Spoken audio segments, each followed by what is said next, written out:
Okay, if we got a PS2 ranking.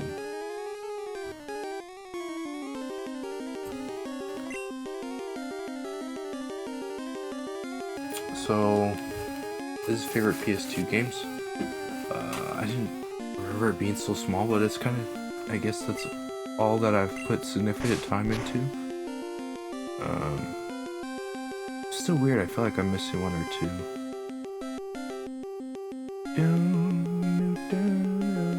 You know what? I'm missing Earth Defense Force. At the least. That's because I don't own it physically. But I didn't count it. It didn't come out in the US, but it did come out in Power Regions. And I emulated that, and I beat the whole thing. And unfortunately, I deleted the save. I shouldn't have done that. I don't think I would play the whole thing again, but you know, I might have. No. I guess that's about all that I've put significant time into. I think I'm not gonna question it. Last is Ape Escape 2001. The game's fine, but that's pretty much all it is. It's kind of boring, honestly. Burnout's next. I like Burnout, but it's very, very simple, and it's kind of hard to see. I've been playing it lately. I want to play it some more because it's so like pixelated and such. How? Okay, I think I'm gonna catch this guy because he evolved to level 7. And it's got a low budget type of feel to it. It's a fine game, but nothing crazy. GTA 3, I put a decent amount of time in back when I bought it. I kind of just put it down because I guess the subject matter, I thought it was a bit much for me. But it was fun, like the open world is just a lot of fun.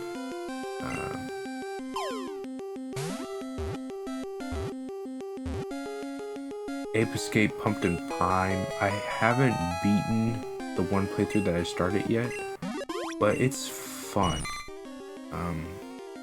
If you touch the feeder on top of its head, feeler, it will release a horrible stink to protect itself. Interesting. And that should be Pokemon number 7. Officially out of the main crew.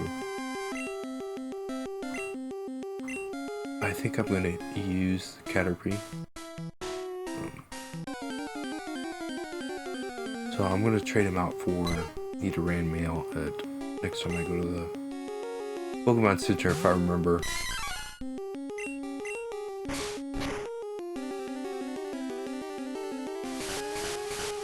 Please take this at least. Okay, nice.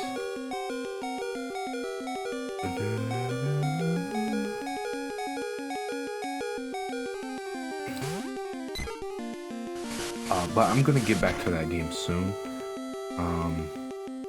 Honestly, once I finish up Expert on 2001, that pretty much opens the door for bouncing back to Pumpkin Prime in between Ape Escape 3 and I think there's some, you know, Ape Escape 3 and whenever I play On the Loose and those other side games. Oh, dude's happy.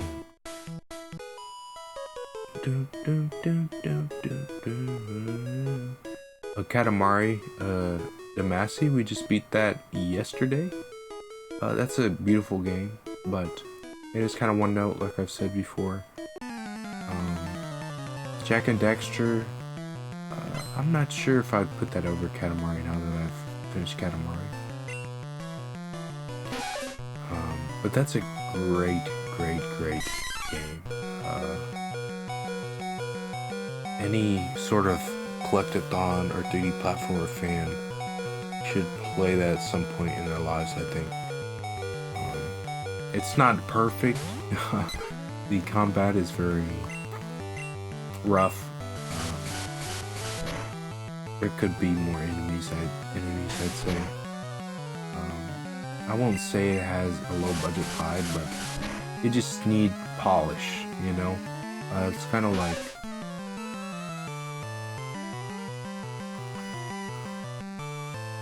Heroes, Sonic Heroes in a lot of ways. Like, it's great, the core of it is pretty fantastic, but the edges are a bit pointy.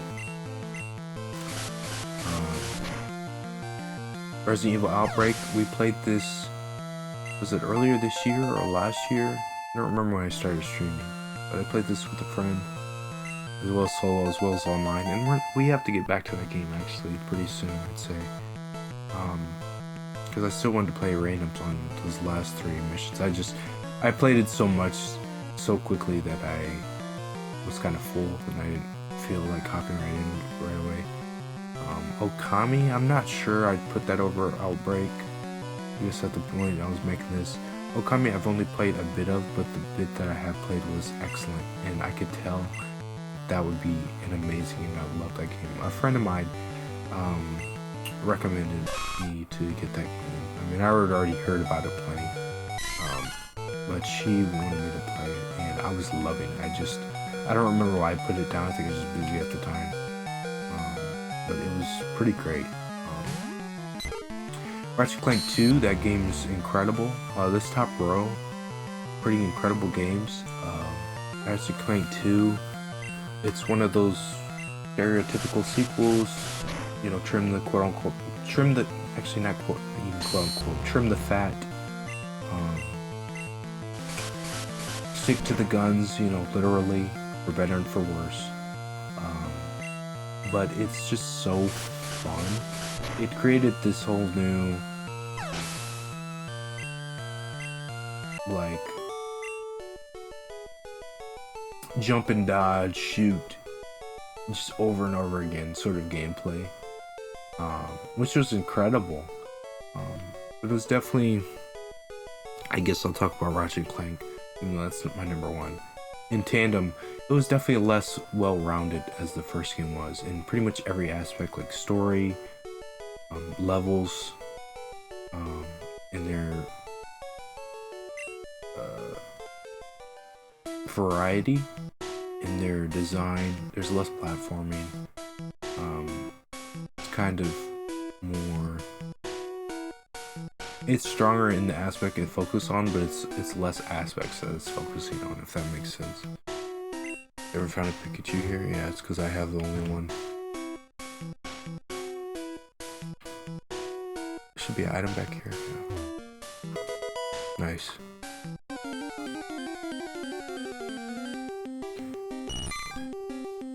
But that's kind of why Ratchet & Clank's there. It's just so well-rounded, amazing story. It feels like an adventure. It's very meticulous in this game, but it's very the first Sonic the Hedgehog where people dunk on it for the wrong reasons. It's not going for what the later games go for. The later games are going for their own style. This game is a lot more meticulous and slow-paced, and it does well with that. It's not like the most groundbreaking game I've ever played, but it's a great experience. The only reason Ape Escape is below is because both Ape Escape 2 and 3 I have major, like, reservations about. And it's not that I hate those games, but there's like things that they do that are just not for me. And I think there are weaker experiences for that. Weaker than their predecessors for those reasons. Now, probably crazy to most Ape Escape fans, I have 3 below 2. I do think 3 has stronger theming, story,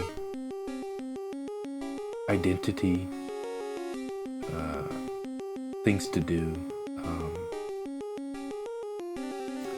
But, you know, 3's wonky balancing with the morphs and sort of retread in areas, weak final boss, all these things.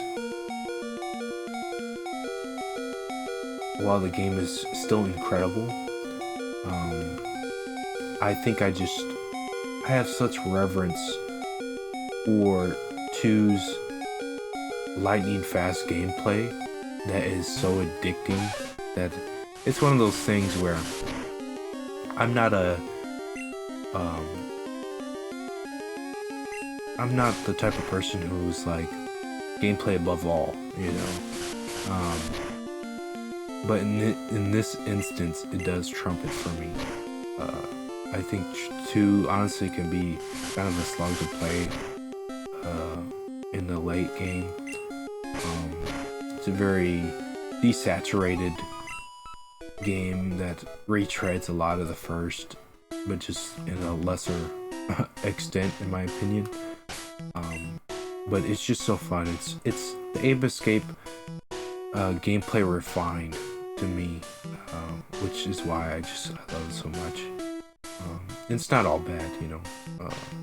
Obviously the soundtrack's better in 3, but 2 has some really great tunes, and I like that identity it did go with, you know. I think it's strong in that way, even though I prefer the other. I think it's very strong on what it attempted